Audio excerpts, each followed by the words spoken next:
আচ্ছা, সেক্ষেত্রে আপনার বর্তমানে যারা আছে, অর্থাৎ বর্তমান যারা ক্ষমতাসীন আছে, ক্ষমতাসীনের যারা অধিষ্ঠ আছে, তারা কি এত সহজে ব্যাপারটাকে মেনে নিবে? বা আপনার যারা জুলাই দেখুন, আগস্টে শেখ হাসিনাও তো মেনে নিতে চাননি। আপনার গত অগাস্টে শেখ হাসিনাকে মেনে নিতে চেয়েছিলেন, একবার শেষ মুহূর্ত ৪৫ মিনিট আগ পর্যন্ত চলে যাওয়ার তিনি কিন্তু আর্গু করেছেন, নানান রকম অবস্থান নিয়েছেন। সবসময় তাই হয়। কে অমল ধবল আপনার চেয়ার ছাড়তে চায় বলেন? জি, রাইট।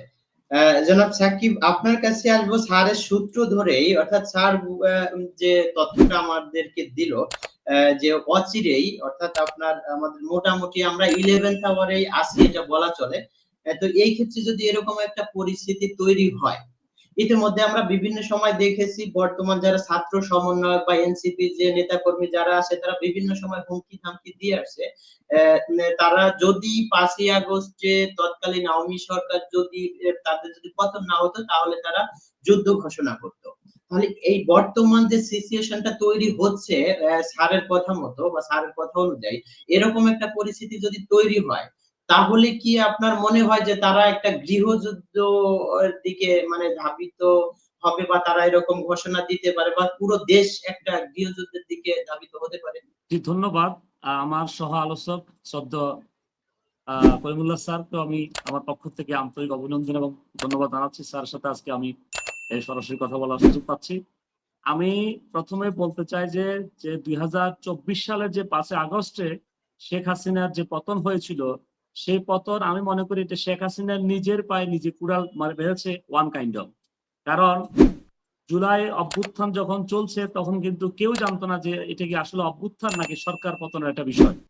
আমরা যখন দেখেছি যে মাননীয় হাইকোর্টে যখন রায় হয়েছিল, তৎকালীন হাইকোর্টের মেইন 11 নম্বর কোর্ট মাননীয় বিচারপতি কামরুল কাদেরের নেতৃত্বে সেই কোর্ট থেকে যখন রায় দেওয়া হয়েছিল যে কোটা সংস্কারের বিষয়ে, সেই রায় থেকে উদ্ভূত যে আন্দোলন, এটা আন্দোলন মূলত কোটা আন্দোলন ছিল।